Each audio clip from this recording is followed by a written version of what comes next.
Hello, I'm Matt Williamson. Let's preview Steelers at Bengals Thursday night. Let's get I'm pretty analytically driven and, can nerd out with that stuff. And I'm not entirely, but I do like my stats. And just looking at this game on paper, boy, does everything basically favor the Steelers. So I want to get the worries out of the way. We talked about this yesterday. Tomlin, short week on the road, especially in division, brutal.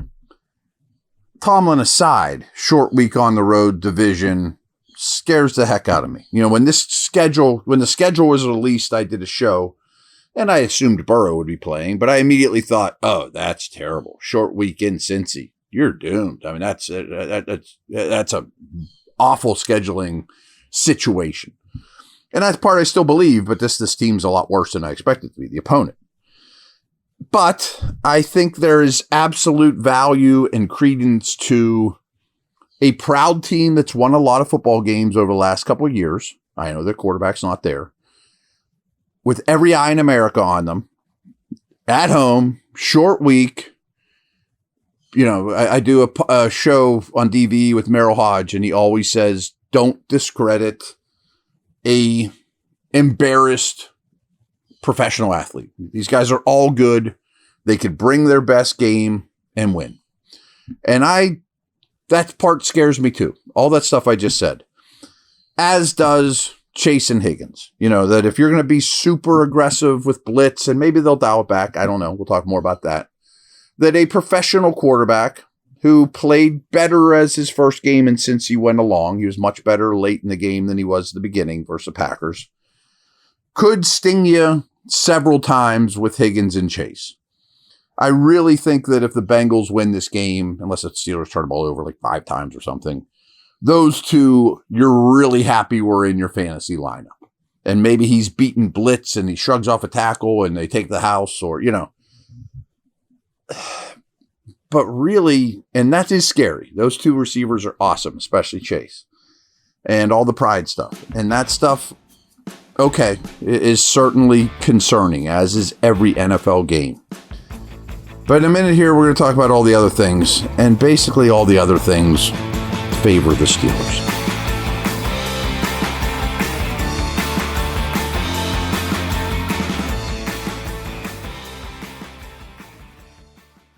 Football season's finally here. Time to check out the latest odds, futures, and win totals on the FanDuel Sportsbook. Think the Steelers are headed to the Super Bowl? Lock in your bets today.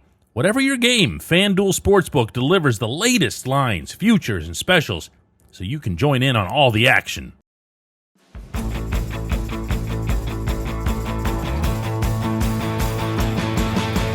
So we'll stick with when the Bengals have the ball.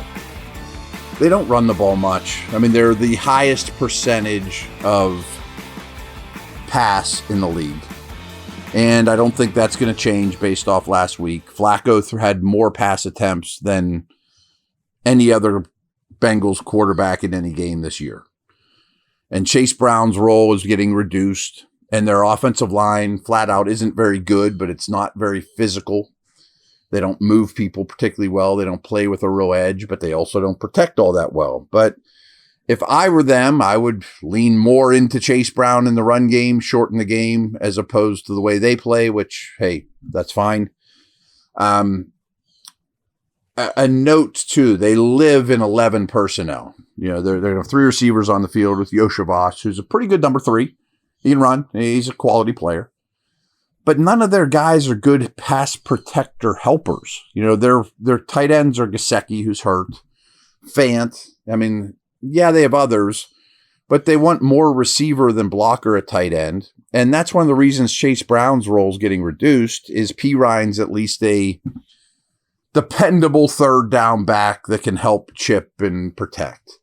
And boy, they're going to need it. I mean, even if the Steelers don't blitz, but they blitz like crazy now, and they blitz 6 guys. Orlando Brown's one of the most overrated players in the league and has been for a while. The guard position is young and looks young. Mims I like, but he's fighting some stuff, and he's still a work in progress as a player. The center's very average. I expect Cam Hayward to destroy their left guard.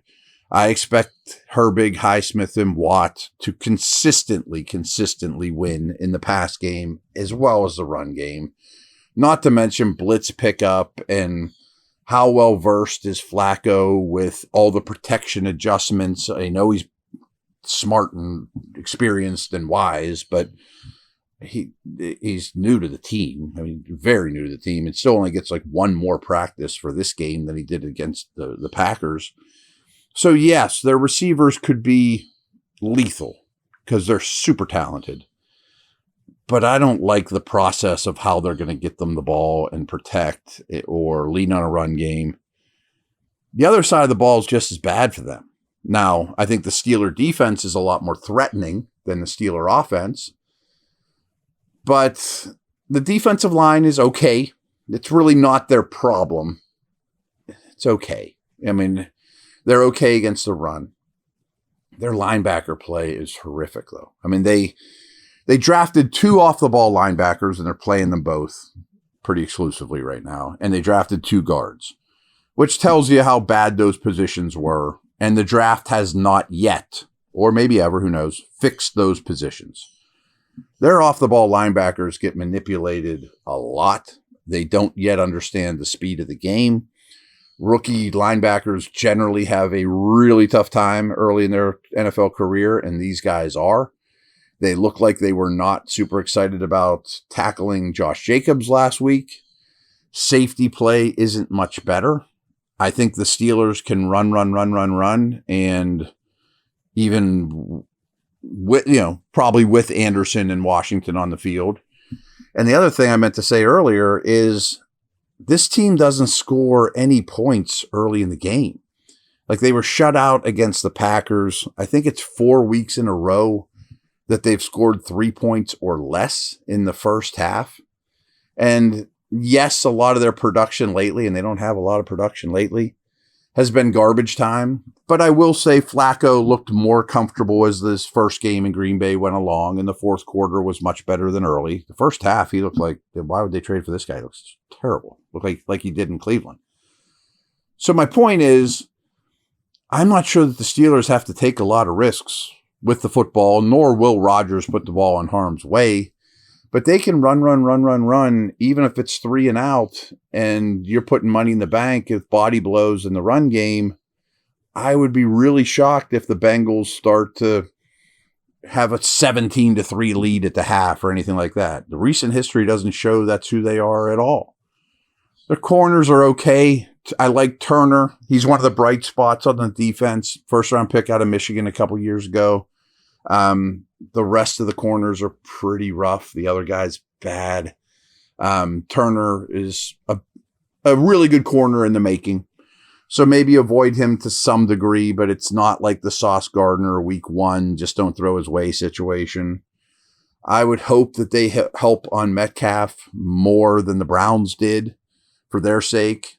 But if so, I think you're going to have light boxes and you're going to have good tight end advantages. I mean, I think you know where I'm going with this. Yes, it's dangerous. Yeah, I hate saying, boy, I feel good about any team short week on the road. I hate Thursday night football for that reason, let alone a division game, let alone recent Steeler memories in doing such things. But this team is minus 80 in point differential, which is the worst in the league. But to put it stronger, you have the worst point differential in the league, and you started out 2-0. You get a positive point differential when you win games. So how bad have things gone since those first 2 games? As bad as possibly imagined. Now, I didn't cite a lot of offensive stats because they're a lot different with Burrow. You've had 3 different quarterbacks, and Flacco gave them a little bit of hope or a jolt in the arm. And he's definitely more dangerous than the last guy. I mean, he will throw the ball to the good people, and he's not bashful about it, which that in itself is scary. But there's not really anything else about this Bengals team. And I'm not impressed with the coaching staff. I'm not impressed with the ecosystem overall that scares me. And I think the Steelers, Rodgers, who I mentioned yesterday, is phenomenal on Thursday Night Football. And one thing I wanted to mention that got away from me in yesterday's podcast is I think he's great on Thursday Night Football. Not because, he's throughout his career, he'd be great on Tuesday. He'd be great on Saturday. He'd be great on Friday. But even recently, his Jets years, he was great on Thursday Night Football. And I think a lot of it, or all of it, is not only is he a great player, but I don't think he needs as much prep as everybody else. And I think he feasts on defense that don't have a whole week to game plan for him, that he can figure out their checks easier and their tendencies and all those things because he's like the smartest quarterback out there. So Rodgers minus practice isn't as bad as most quarterbacks minus practice. In fact, it might work to his advantage.